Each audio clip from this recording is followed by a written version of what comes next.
Have you ever been in one of those political arguments that just goes completely off the rails, where it feels like you and the other person are speaking two totally different languages? Well, if that sounds familiar, you're in the right place. Today, we're going to unpack an idea from Thomas Sowell's classic book, A Conflict of Visions, that might just explain everything. I love this quote from Bertrand Russell. He talks about this cloud of comforting convictions that follows us around. We all have them, right? These deep beliefs about how the world should work. But if that's the case, why do our convictions so often clash, sometimes violently, with everyone else's? I mean, really think about it. Most of us want pretty similar things, a fair, just, prosperous world. But the moment we start talking about how to get there, it feels like we're on different planets. We end up in these completely opposite camps. So what is going on? To get to the bottom of this, Thomas Sowell argues we have to look deeper. We have to go beneath the surface-level debates and the political labels to something he simply calls a vision. So what is a vision? It's not a detailed plan or some complicated theory. It's much more primal than that. Sowell calls it a pre-analytic cognitive act, which is a bit of a mouthful, but it basically just means it's our gut feeling for how the world works. It's that intuitive sense of cause and effect, of human nature and its limits. It's what we feel before we even start analyzing a problem. It's the very foundation our worldview is built on. And here's the core of his entire idea. Sowell suggests that our biggest political fights aren't just a random collection of disagreements. He says they're the logical result of a fundamental clash between two very different but internally consistent visions of reality. He calls them the constrained vision and the unconstrained vision. So, let's put them side by side and really see what makes each of them tick. Okay, this table gets right to the heart of it. These are the fundamental starting points. So, the constrained vision sees human nature as flawed, self-interested, and pretty much fixed. The goal then isn't to perfect people, but to create smart systems and make the best possible trade-offs to manage those flaws. But the unconstrained vision, it's much more optimistic. It sees human nature as perfectible. It believes we can solve problems directly by using reason and encouraging people's better angels. You can already see how these two completely different starting blocks are going to lead to wildly different places. Let's make this a little more real. Adam Smith is a great example of the constrained view.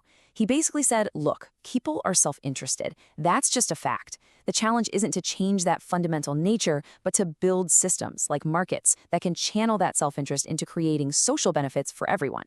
On the flip side, you have thinkers like William Godwin. He had this unconstrained belief in the perfectibility of man. For him, the goal was to awaken our better nature and overcome selfishness directly. Two totally different approaches. And this split extends to how they see knowledge itself. The constrained vision really trusts in the accumulated wisdom of millions of people over time, which gets embedded in traditions and institutions. As Edmund Burke put it, you don't want to bet the farm on one person's private stock of reason. In stark contrast, the unconstrained vision puts its faith in articulated reason, especially from the best and brightest. For them, progress comes from brilliant individuals thinking through problems and designing better solutions from scratch. Okay, so we've got the abstract ideas down. Now let's see how this clash plays out in the real world. Let's take one of the most loaded words in politics, equality. And keep in mind, the same dynamic applies to other big words too, like justice, power, or rights. And this is the aha moment. This makes it so clear. If you start with the constrained vision, equality means equality of process. The same rules for everyone, a fair race, and let the chips fall where they may. But if you start from the unconstrained vision, you'd say, wait a second, a fair process that creates wildly unequal outcomes isn't fair at all. For this vision, true justice requires working toward equality of results.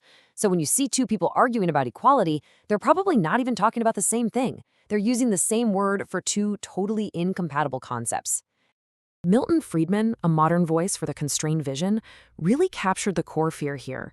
The worry is that trying to force equal outcomes requires a huge amount of centralized power, something that has to constantly intervene to level everything.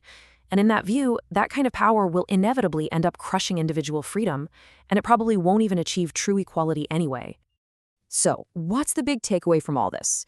Why is understanding this conflict of visions so important? Let's wrap up by looking at just how powerful this framework can be. What this framework does is give us a new lens. Instead of just arguing about the symptoms, the surface-level policies, we can actually diagnose the source of the disagreement. It helps us realize that the person we're arguing with isn't necessarily a bad person. They're often just operating from a completely different but totally consistent vision of the world. And as Sowell himself says, the point here isn't to decide who's right. The point is to bring clarity and to understand the logic driving each side. So I'll just leave you with this question to chew on. What's your default setting? Which vision do you naturally lean toward? What are those unspoken, gut-level assumptions that shape your own convictions?